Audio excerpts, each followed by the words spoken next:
மறக்காமல் இந்த சேனலை சப்ஸ்கிரைப் பண்ணுங்கள், பக்கத்தில் இருக்கிற பெல் பட்டனை கிளிக் பண்ணுங்கள். அப்போ தான் நான் போடுற வீடியோஸ் உங்களுக்கு உடனுக்குடன் கிடைக்கும். ஓகே, 79ஆம் ஆண்டு கேட்கப்பட்ட முதலாவது கேள்வி.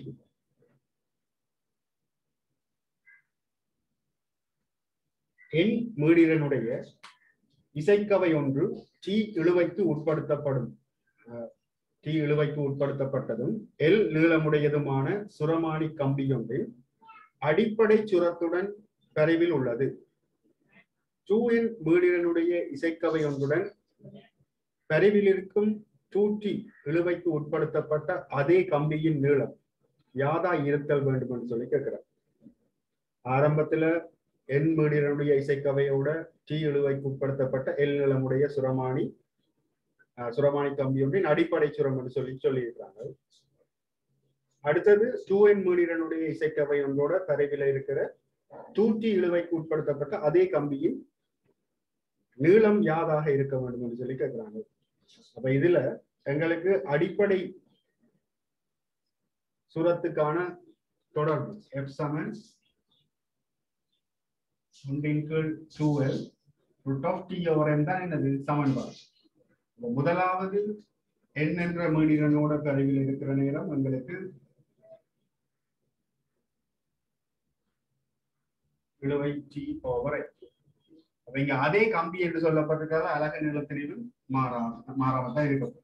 இப்ப 2n இருக்கிற நேரம் 1/2L1 இருக்கும். இந்த நீளத்தை இப்ப இழுவையை 2 மடங்கு ஆக்கிட்டாங்க. அப்ப இங்கே மாறாமத்தான் இருக்க போகும்.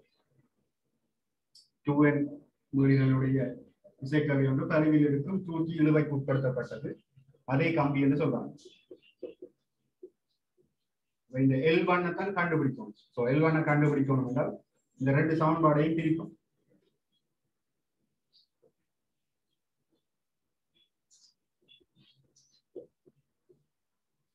இங்க பாத்தீங்கன்னா T/n வச்சப்பட்டால் எங்களுக்கு 1/√2 மிச்சமாக இருக்க போகும். சோ எங்களுக்கு L1 தான் தேவை. L1 சமன் 2/√2L இருக்கும். ஆகவே √2ஆல மேலைகளை பெருக்கிற நேரம் உங்களுக்கு 2 வரும். 2 வெட்டுப்பட்டு L1 சமன் வர்க்கமூலம் 2L.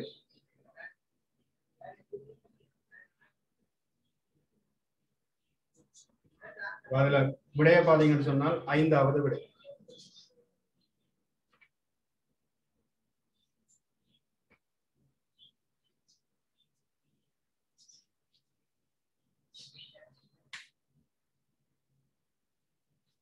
பாருங்க, எந்த நிலைக்கண்டு சொல்லியிருக்காங்க அடிப்படைக்குரியது.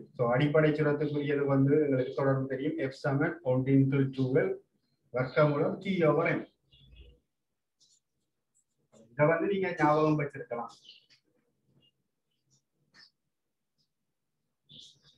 நாங்க ஒரு பொதுவான சமன்பாடு வந்து பார்த்தோம். fn சமன் 1/2L √T/n. எதுக்கு கேட்கிறாங்களோ அதுக்கு ஏற்ற மாதிரி நம்பரை போட்டு போடுறோம்.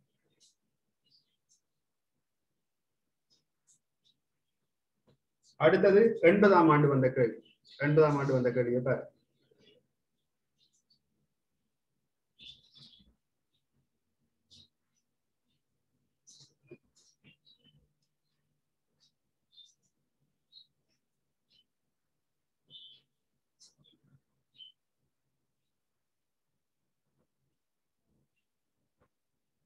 ஏகபரிமாண அடர்த்தி எம்மையும் இழுவை T1ஐயும் கொண்ட ஈர்க்கப்பட்ட இழையொன்றில் குறுக்கு அலைகள் உண்டாக்கப்பட்டன. குறுக்கு அலைகளின் வேகத்தை 10 வீதத்தினால் குறைத்த போது இழையின் இழுவை T2 ஆயின் விகிதம் T1/T2 சமன். இதுல ஏகபரிமாண அடர்த்தி, அதாவது அலகு நிலத்திரிவத்தான் தந்துக்கிறாங்க எம்னு சொல்லி, இழுவை T1ஐயும் கொண்ட ஈர்க்கப்பட்ட இழையொன்றில் குறுக்கு அலைகள் உண்டாக்கப்பட்டன. குறுக்கு அலைகளின் வேகத்தை 10 வீதத்தினால் குறைத்த போது, ஆரம்பத்துல வேகம் v என்று எடுப்போம். சரியா, வேகத்தை v என்று எடுப்போம். அந்த நேரம் எங்களுக்கு இழுவை T1. இப்ப 10 வீதத்தினால் குறைக்கப்படுதுன்னா இந்த வேகத்துல 10 வீதம் என்று வரும்போது 100 இவ்வளத்தினால் எழுதுனா வெட்டினால் எங்களுக்கு 0.1 v என்று வரப்போம். உங்களுக்கு சுபலத்தினால் குறைக்கப்படுதுன்னு சொன்னா என்ன செய்யும்? வீல இருந்து 0.1 கழிக்கும். கழிப்பீங்கன்னு சொன்னா அவ்வளவு வரும் 0.9 வி. இந்த 0.9 விக்குரிய இழுவை வந்து T2. கேள்வி என்னன்னு சொன்னா T1 equal T2 அந்த விகிதம் யாது? அவங்களுக்கு V Saman root of T over M ல M வந்து மாறும். அப்ப இங்க V proportional root of T என்று எடுக்கலாம். எடுத்தால் இங்க ஆரம்பத்துல V குறியது T1, இங்க 0.9 V குறியது root of T2. So அப்ப இங்க நாங்க சுருக்கணும்னு சொன்னா அப்படி வரப்போகுது. இங்க கேட்டது வந்து என்னது? T1 equal T2 தான் கேட்டது. அப்ப இதை பிரிச்சோம்னு சொன்னால் இங்க வர்க்க மூலத்துக்குள்ள T1 equal T2 சமன் 1 equal 0.9 வரும். ஸோ நாங்க இதை அங்கால பெருக்கிற நேரம் அப்படி வரப்போகுது. T1 equal T2 100 equal 9. 9 வர்க்கம் மேல 0.9 மேல போனா 9 equal 10. ஆகவே 10 equal 9 சுருக்கணும்னு சொன்னா 10 வர்க்கத்தின் கீழ் 9 வர்க்கம். அப்ப நாங்க இதை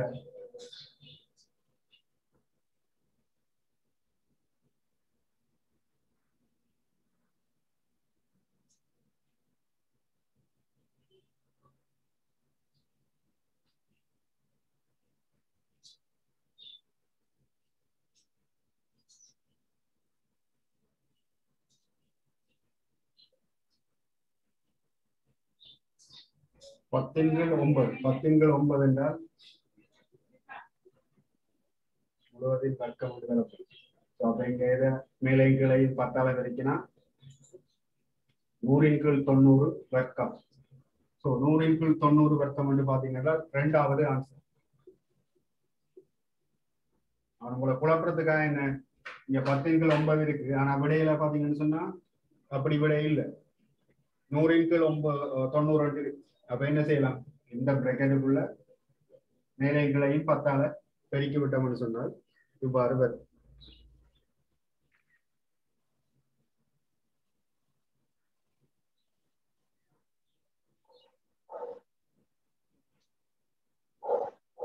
விடையை பாத்தீங்கன்னு சொன்னா ரெண்டாவது விடை.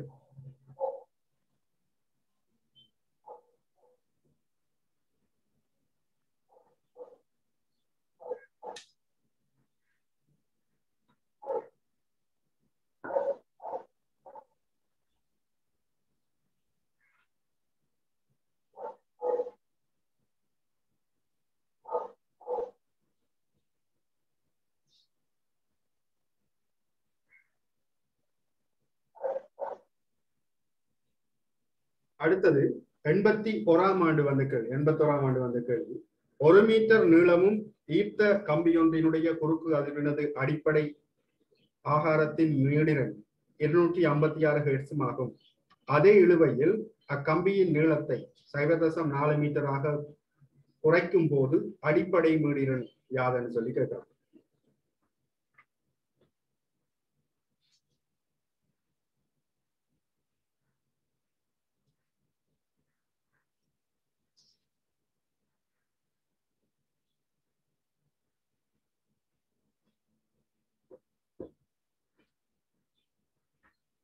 ஆம் ஆண்டு கேட்கப்பட்ட கேள்வி.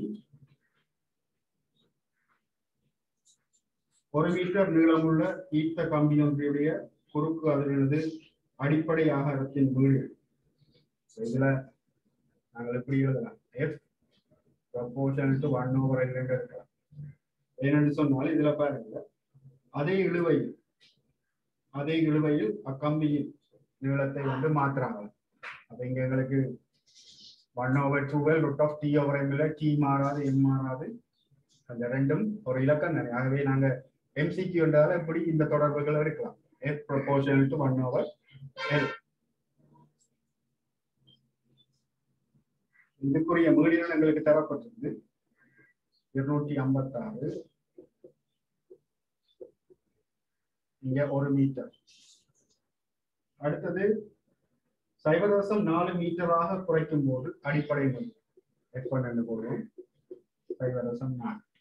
இப்ப பிரிச்சோம்னு சொன்னால் எங்களுக்கு என்ன வரப்போகுது 256 F1 7 0.4. ஆகவே F1 வந்து என்ன வரப்போகுது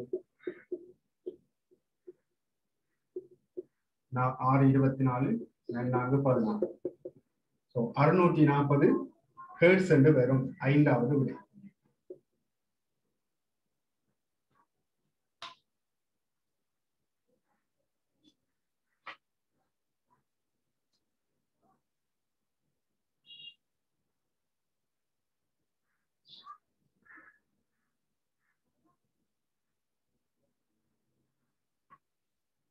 அடுத்தது 82ஆம் ஆண்டு கேட்கப்பட்ட கேள்வி. 82ஆம் ஆண்டு கேட்கப்பட்ட கேள்வி அடிப்பு சம்பந்தமாக கேட்கப்பட்டிருக்கு. ஈர்க்கப்பட்ட சுரமானி கம்பி ஒன்று அதனது நீளங்கள் 143 சென்டிமீட்டராகவும் 145 சென்டிமீட்டராகவும் இருப்பின் இசைக்கவை ஒன்றுடன் செக்கனுக்கு 2 அடிப்புகள் கொடுக்கின்றது. இசைக்கவையின் மீடிரன் யாது? எங்களுக்கு பரிவு நீளங்கள் தரப்பட்டிருக்கு. ஒன்று 143 சென்டிமீட்டர், மற்றது 145 சென்டிமீட்டர். அப்படி இருக்கிற நேரம் நான் பாவிச்ச அந்த இசைக்கவையோட 2 அடிப்புகளை கொடுக்கலாம். செக்கனுக்கு 2 அடிப்புகளை கொடுக்கலாம்.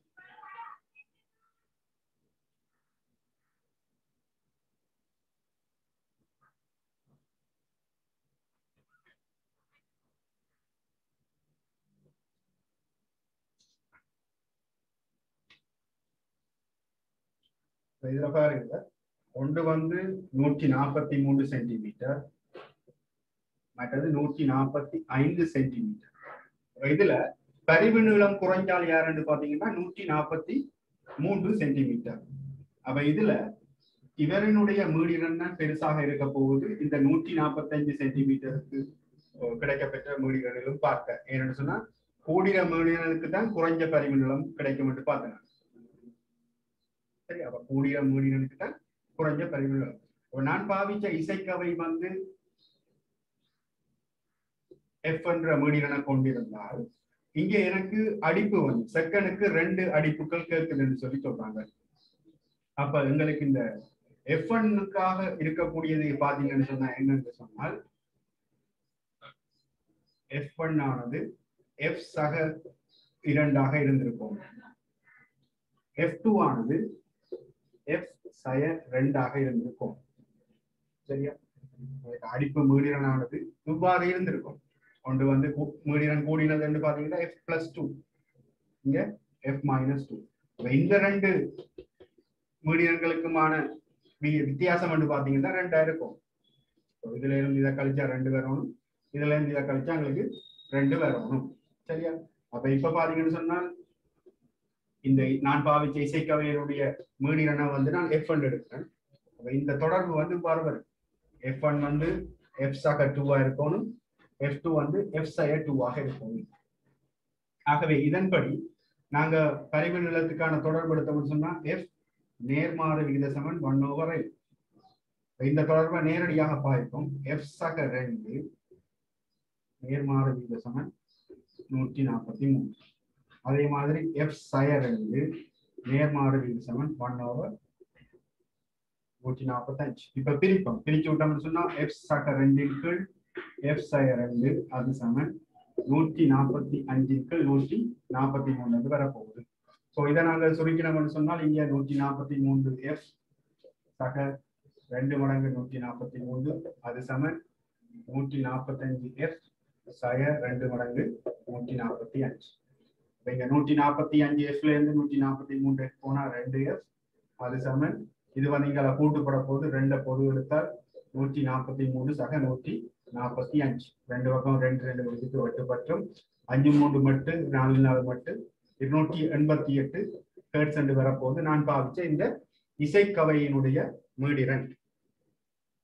சரி, அப்ப அடிப்பு சம்பந்தமா கேள்வி கேட்டால் நீங்க எவ்வாறுதான் கண்டுபிடிக்கணும்? முதலாவது பரிவு நீளங்களை வச்சுக்கொண்டு பரிவு நீளம் 143 சென்டிமீட்டர் கிடைக்குதுன்னு சொன்னா குறைஞ்ச பரிவு நீளத்துக்கு கூடின மீடிரன் தான் பாவிக்கப்பட்டிருக்கும். ஆகவே இந்த மீடிரன் இந்த தொடர்பு எடுக்கிறோம். அப்ப இப்ப நான் பாவிக்கிற இசைக்கவையினுடைய மீடிரனோட செக்கனுக்கு 2 அடிப்புகள் என்று சொல்லப்படுதுன்னு சொன்னா எங்களுக்கு அடிப்படை சொன்னா உங்களுக்கு தெரியும் மீடியன்களோட வித்தியாசம். இதுக்கும் இடையிலான வித்தியாசம் 2 இருக்கணும், இதுக்கும் இடையிலான வித்தியாசம் 2 இருக்கணும். அப்படி வர நேரம் இதிலும் பார்க்க இது குறைஞ்ச மீடியனா இருக்கும். ஸோ அப்படி நாங்கள் தொடர்புகளை எடுத்துக்கொண்டு வரும்போது எங்களுக்கு 288 ஹெர்ட்ஸ் என்று கிடைக்கும். இது 4வது விடை.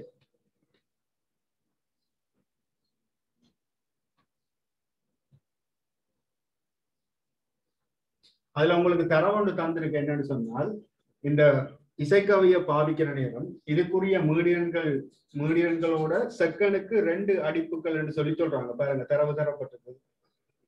இசைக்கவை ஒன்றுடன் செகண்டுக்கு 2 அடிப்புகளை கொடுக்கின்றது. இந்த 143 சென்டிமீட்டர் பரிவு நிலைக்குரிய ரைட் பரிவுக்குரிய மீடியன் வந்து நான் பாவிச்ச இந்த இசைக்கவையின் மீடியனோட செகண்டுக்கு 2 அடிப்புகள் என்று கொடுக்குதுன்னு சொன்னா, ஒன்று வந்து இப்ப இப்படித்தானே நான் F1 எடுத்தால் ஒன்று வந்து F+2 இருக்கணும், மற்றது F-2 இருக்கணும். ஏன்னு சொன்னா எனக்கு இங்க வித்தியாசம் என்ன 2. F-ஓட 2 கூட்டுப்படலாம், 2 கழிப்படலாம். அப்படித்தான் பார்க்கிறது. சரியா? F+2 இங்க F-2, அதாவது இந்த 2 மீடியன்களுக்குமான விகிதம் 2, இந்த 2 மீடியன்களுக்கான விகிதம் அந்த வித்தியாசம். விகிதம் இல்ல வித்தியாசம். இதுல இருந்து இதை கழிச்சா எனக்கு 2 வரும், அதே போல இதுல இருந்து இதை கழிச்சா 2 வரும். அப்ப எனக்கு பாசிபிளான மீடியன்கள் என்று பார்த்தா F+2ம் F-2. ஸோ அதுக்கேற்ற மாதிரி F+2 எங்க வரும், F-2 எங்க வரும்னு சொல்லி நாங்க இதுல தெரிவு செய்ய போறோம். தெரிவு செய்து போட்டு இந்த தொடர்புகளை நாங்க பாவிக்க போறோம். சரியா?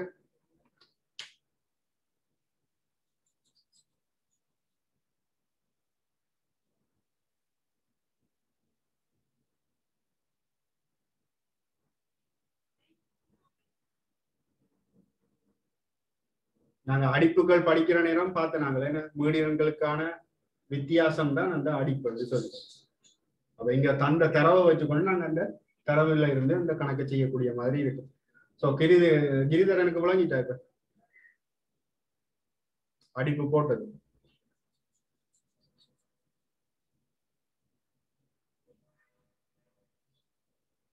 இதே மாதிரி நிறைய கேள்விகள் இருக்கு, நீங்க அதை நோட் பண்ணி வையுங்க. அப்படி விளங்காடி நாங்க அடுத்தடுத்த கேள்விகளையும் உங்களுக்கு மேலதிகமா விளங்குதான்னு பார்ப்போம். சரியா? இதுதான் அடிப்படையான விஷயம்.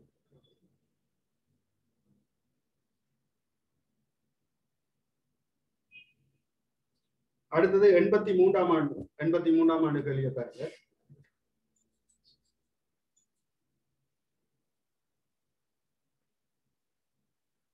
ஒரு நீண்ட கிடையான இழையின் ஒரு முனையிலிருந்து மறுமுனைக்கு ஒரு குறுக்கு துடிப்பு நகருவதற்கு 0.1 செகண்ட் தேவைப்படுவதாக அவதானிக்கப்படுகிறது.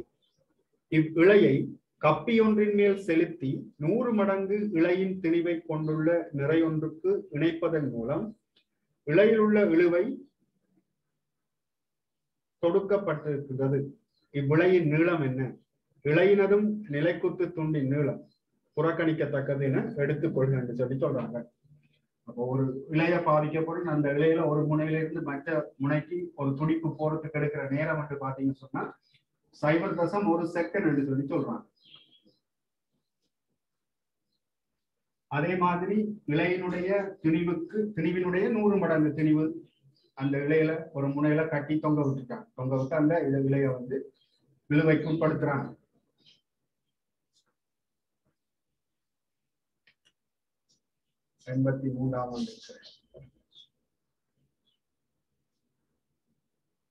இப்ப நான் அந்த இழையினது நீளத்தை L என்று இருக்கிறேன்.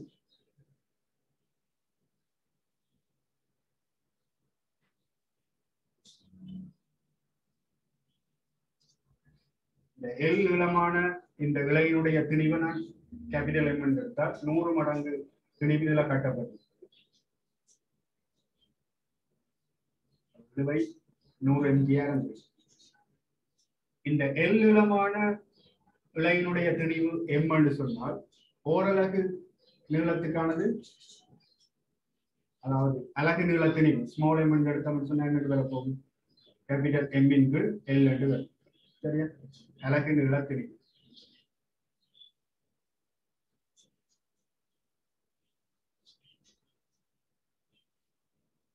இங்க M என்றது இழையின் திணிவு. சரியா? அடுத்து இழையின் நீளம்.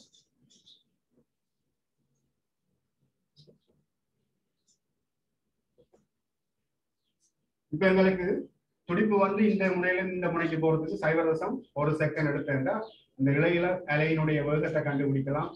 வேகம் சமன் தூரத்தின் கீழ் நீளம். அப்ப இங்க எல் நீளத்துக்குள்ள 0.1 செகண்ட் எடுத்திருக்கு. ஆகவே எல் சமன் என்ன வரும்? 0.1 வி.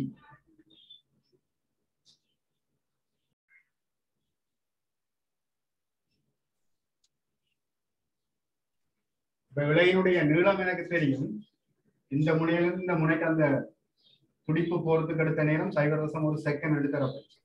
ஆகவே வேகத்தை கண்டுபிடிக்கலாம். இழையில் உள்ள துடிப்புல வேகத்தை கண்டுபிடிச்சா வி சமன் எல்லின் கீழ் 0.1 ஒன்றின் கீழ் 10 போட்டா 10 எல் என்று வரும் வேகம். இனி எங்களுக்கு வேகத்துக்குரிய தொடர்பு தெரியும். We Saman √T/m.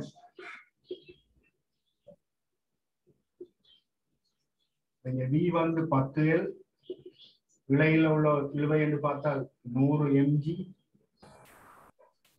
அலகு நீள திரிவுக்கான தொடர்பு போட்டால் M/L. நீங்க வெட்டுப்படக்கூடிய விஷயங்களை பார்ப்போம். வர்க்க மூலத்துக்குள்ள 100 mg இருக்கு. இங்க m இருக்குன்னா இந்த m-ஐயும் இந்த m-ஐயும் வெட்டலாம். இந்த L வந்து மேல போய் பெருக்கப்பட போகுது. இங்க G-க்கு பதிலாக 10 போட்டால் 1000. இப்ப நாங்க என்ன செய்வோம்? வர்க்கப்படுத்தலாம். வர்க்கப்படுத்தினால் 100 L வர்க்கம் சமன் 1000 L. இதுல நாங்க வெட்டக்கூடிய விஷயம் வந்து பார்த்தோம்னா 100 வெட்டுப்பட்டம்.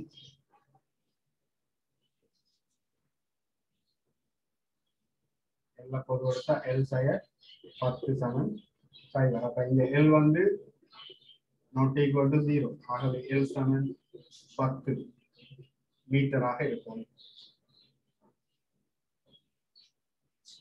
இப்ப விடைய பாத்தீங்கன்னு சொன்னா மூன்றாவது விடை L சமன் 10 மீட்டர்.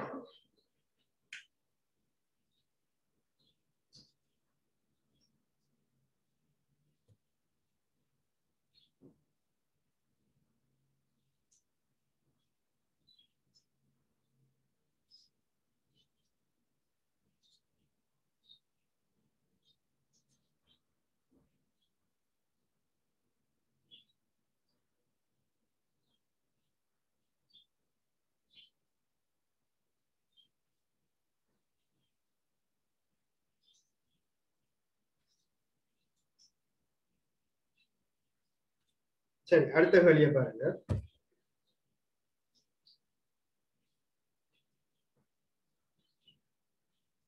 எண்பத்தி 4ஆம் ஆண்டு வந்த கேள்வி. ஈர்க்கப்பட்ட இழையொன்றின் அடிப்படை மீடிரனுக்கும் மூன்றாவது அணுசுரம். சரியா? கேள்வியர் வாசிகளை கவனித்துக் கொள்ளணும். அடிப்படை மீடிரனுக்கு மற்றது மூன்றாவது அணுசுரம் என்று சொல்லி தந்துக்கிறாங்க. அணுசுரம் என்று சொன்னா என்ன? நாங்க மேட்டோனி தானே படிச்சனாங்க. இவங்க அணுசுரம் என்று கேட்கிறாங்க.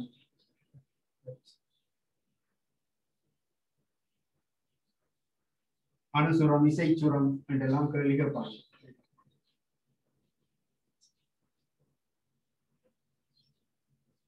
எங்களுக்கு தெரியணும் அடிப்படை சுரம். அடிப்படை சுரம் என்றுதான் முதலாம் இசைச்சுரம் என்று வரப்போம்.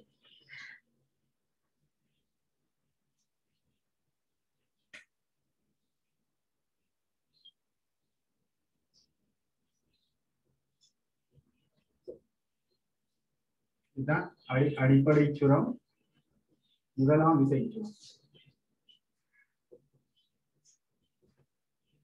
முதலாம் மேற்கொணி வந்து இரண்டாம் இசைச்சுரம். இரண்டாம் மேற்கொணி வந்து மூன்றாம் இசைச்சுரம். இசைச்சுரம் அணுசுரம் எல்லாம் ஒரே அர்த்தத்தை தான் சொல்லுது.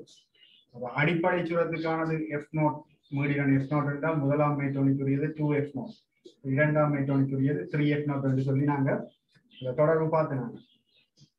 λ/2 λ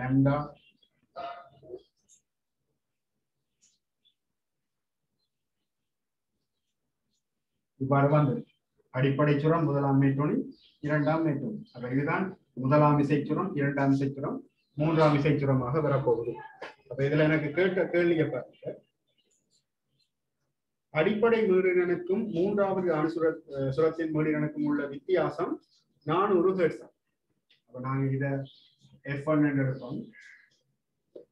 இது F1 எடுத்தால் வித்தியாசம் வந்து 400 ஹெர்ட்ஸ். அப்ப இதுல இருந்து ஈஸியா கண்டுபிடிக்கலாம். என்ன 3F0 இருந்து F0 போனால்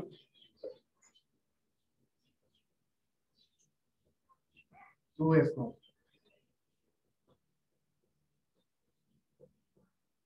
அடிப்படை மீடியனுக்கானது 200 ஹெர்ட்ஸ் வந்து இவ்வாறு கண்டுபிடிச்சிடலாம். இந்த தொடர்பு தெரியுமாக இருந்தால் நீங்க இலகுவாக கண்டுபிடிச்சிடலாம். அடிப்படை மீடியனை கண்டுபிடிச்சாச்சு. அடிப்படை மீடியன் எங்களுக்கு தெரியும். இனி இந்த அடிப்படை மீடியனை வச்சுக்கொண்டு என்ன செய்யலாம்னு சொல்லி பார்ப்போம்.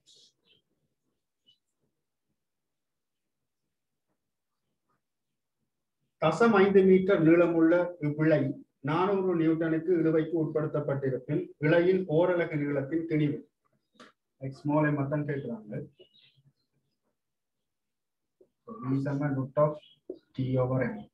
இதுல எம் தான் கேள்வி, எம் தான் கேள்வி.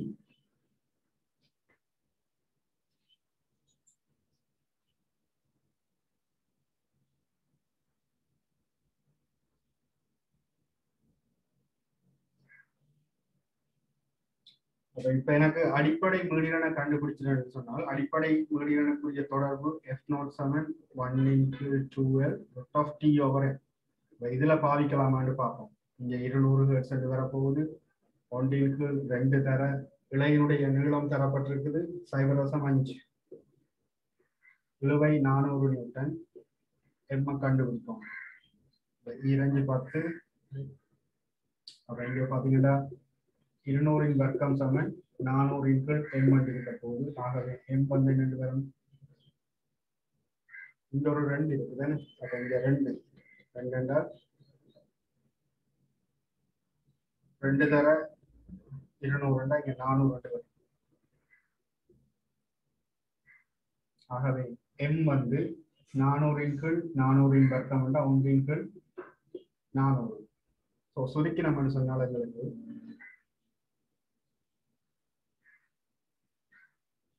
சுருக்கினா என்ன வரும்?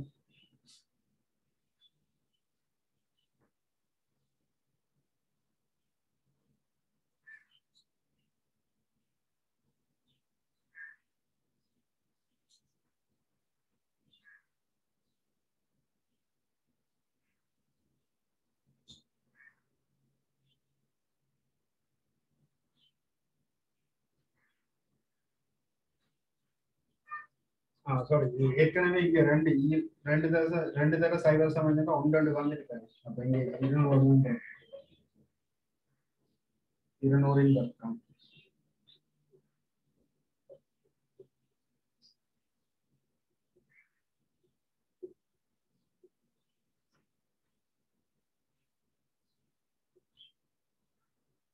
ரெண்டு முறை 1 × 100 வரும். ஆகவே எம்மினுடைய பெருமானம் 1 × 100 சொன்னா 0.01 கிலோகிராம் மீட்டர் -1 என்று வரும்.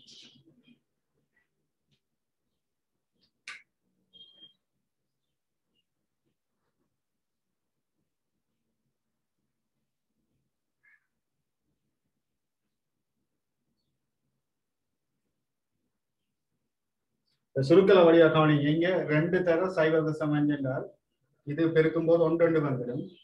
அப்ப இங்க 200, இங்க வர்க்க மூலத்துக்குள்ள 400 × m. வர்க்கப்படுத்தும் போது 200 வர்க்கம் சமன் 400 × m. இப்ப எனக்கு m தான் தேவை என்றால் இந்த 200 வர்க்கம் கீழே போய் பிரிக்க போது 400க்குள்ள 200 2 முறை என்று வரும். 2 × 200 ஆகவே 1 × 100 வரும். 0.01 கிலோகிராம் மீட்டர் -1 என்று பாத்தீங்கன்னு சொன்னா அது முதலாவது விடை. இது முதலாவது விடை. சரியா?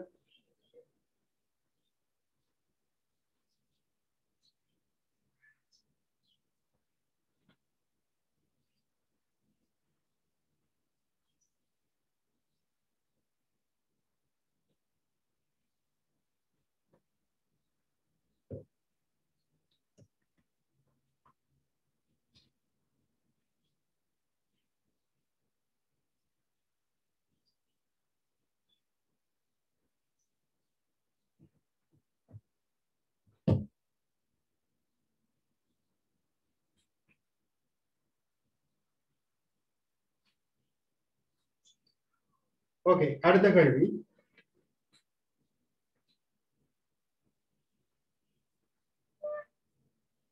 எண்பத்தி ஐந்தாம் ஆண்டு வந்த கேள்வியை பாருங்க. முனைகளில் நிலையாக பொருத்தப்பட்டுள்ள இழை ஒன்று அதன் நடுப்புள்ளியில் அரட்டப்படும் போது F1 மீடியனுடைய அடிப்படை சுரத்தை காணுகிறது. இதே இழை வேறொரு புள்ளியில் அரட்டப்படும் போது முதல் மேற்றோனி மீடியன் F2 உருவாக்கப்படுகிறது. F2வின் கீழ் F1 என்ற விகிதம்.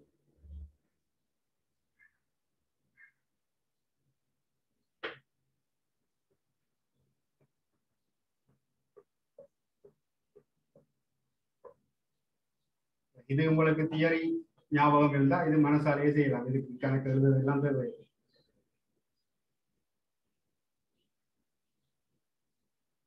ஒன்று பாத்தீங்கன்னு சொன்னால் அடிப்படை சுரத்துக்குரிய F0, முதலாம் மேற்றோனிக்குரியது 2F0. அப்ப இங்க கேட்டது F2வின் கீழ் F1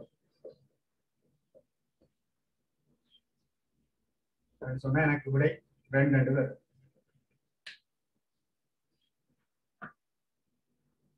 எண்பத்தி அஞ்சாம் ஆண்டு கேள்விக்குரிய விடையா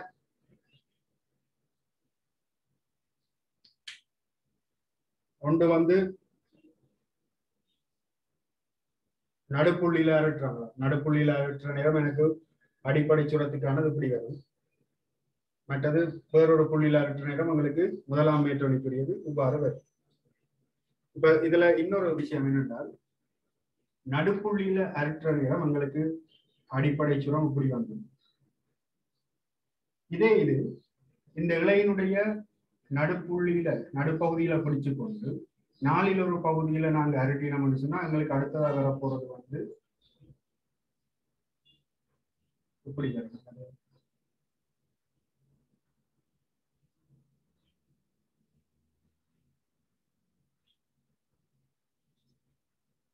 இது அடிப்படை சுரம், இது முதலாம் மேற்றம். இந்த வித்தியாசத்தை பாருங்க. இது நடுவுல பிடிச்ச அரட்டு நேரம் அடிப்படை சுரத்துக்கானது இப்படி வரும். அடுத்தது இந்த இலையினுடைய நடுப்பகுதியில பிடிச்சு கொண்டு இலையினுடைய 4 பகுதியில அரட்டுற நேரம் உங்களுக்கு இவ்வாறு வரும். 3 தடங்கள் வரப்போகுது. அப்ப இதுதான் முதலாம் மேற்றோனியா இருக்கு. அப்ப அங்க சொல்லப்படுற அந்த தரவுகளை பார்த்துக் கொள்ளும்.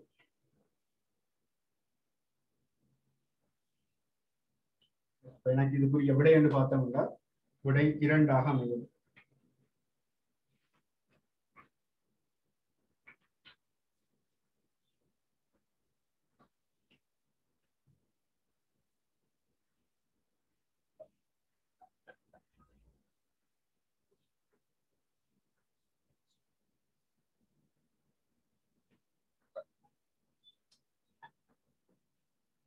மற்றது இப்ப குறுக்கலைகள்ல துணிக்கைகள் எவ்வாறு இயங்குதுன்னு சொல்லுவோம். ஒரு கேள்வி ஒன்று அடுத்த கேள்வி கேட்டுக்கலாம் பாருங்க.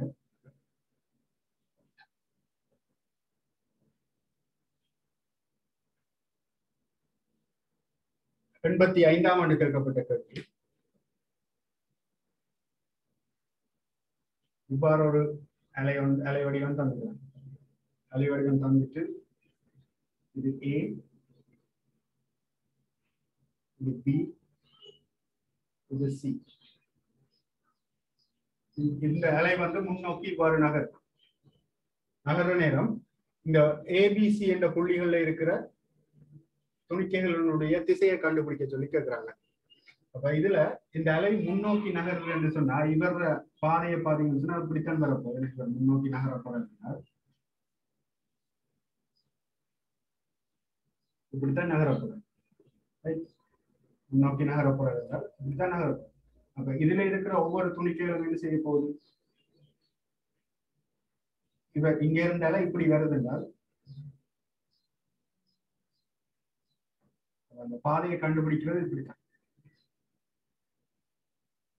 இதுல இருக்கிற ஒவ்வொரு துணிக்கைகளும் இவ்வாறா செய்யும். இந்தியாவில் இருக்கிற துணிக்கை என்ன இருக்கும், மேல் நோக்கி நகரும்.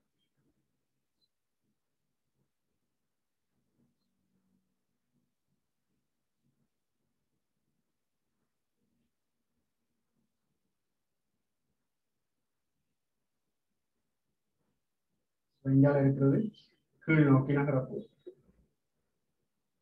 இதுல கேட்டது ABC ஆகிய புள்ளிகள்ல துணிக்கைகளினுடைய பாதை.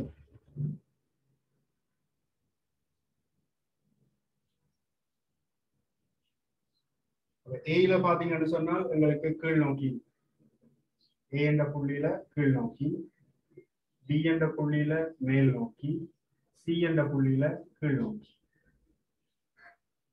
அப்ப எப்படி இருக்கிற விடை என்று பார்த்தோம்னு சொன்னால் 4வது விடை. அப்ப ஒரு அலை வடிவம் முன்னோக்கி நகருதுன்னா நீங்க அந்த பாதைகளை கண்டுபிடிக்கிறதுக்கு வழி இல்லை. இப்படி அலை வடிவத்தை கீறி போட்டு துணிக்கைகளை நினைச்சு பாருங்க எப்படி இருக்குன்னு சொல்லி.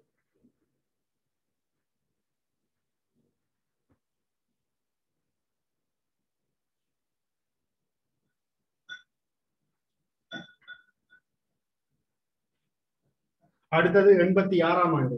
86ஆம் ஆண்டு கேட்கப்பட்ட கேள்வியை பாத்தீங்கன்னு சொன்னால் 86ல ஒரு பக்கம் வந்து சுயாதீனமாக இணைக்கப்பட்ட ஒரு நிலையில இருந்து நிலையில வந்து ஒரு அலை துணி கொண்டு போகும். இது உங்களுக்கு தெரியும், சுயாதீனமாக இணைக்கப்பட்டிருந்தால் இந்த அலை போற நேரம் இந்த இந்த அச்சுல வந்து இவர் என்ன செய்வார், அசையக்கூடிய ஒரு அலை இருக்கும். அப்ப போய் பட்டு தெரிச்சு அதே திசையில தான் தரப்போகுது. உங்களுக்கு திசை வந்து மாறாது. இப்படி போறத அதே மாதிரில தான் வரப்போகுது. அதே ஷேப்ல தான் வருது. ஷேப் மாறாது.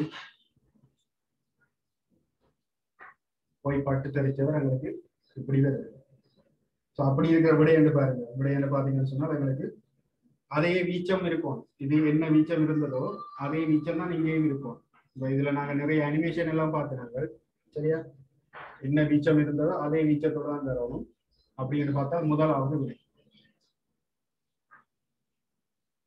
ஸோ நாங்க மென் தெரிப்பு வெண் தெரிப்பு என்று பார்த்தனாங்க. மென் தெரிப்பு தான் இது என்னது, சுயாதீனமாக இணைக்கப்பட்டிருக்கிற இந்த வளையத்தில் இருக்கிற விலை. இதே இது நிலையாக இணைக்கப்பட்டிருக்கிற ஒரு பிக்ஸ்டாக இருக்கிற ஒரு இடத்துல போய் பட்டு தரிச்சிருந்தா நடக்கும்டா இதோட பாதை வந்து மாறிடு.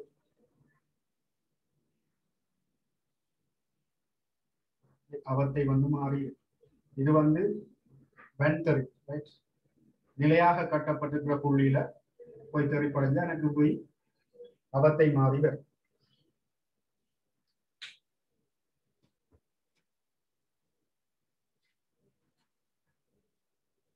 ஓகே, நான் இன்னைக்கு இவ்வளவு கேள்வியோடையும் நான் நிப்பாட்டுறேன் கிளாஸை.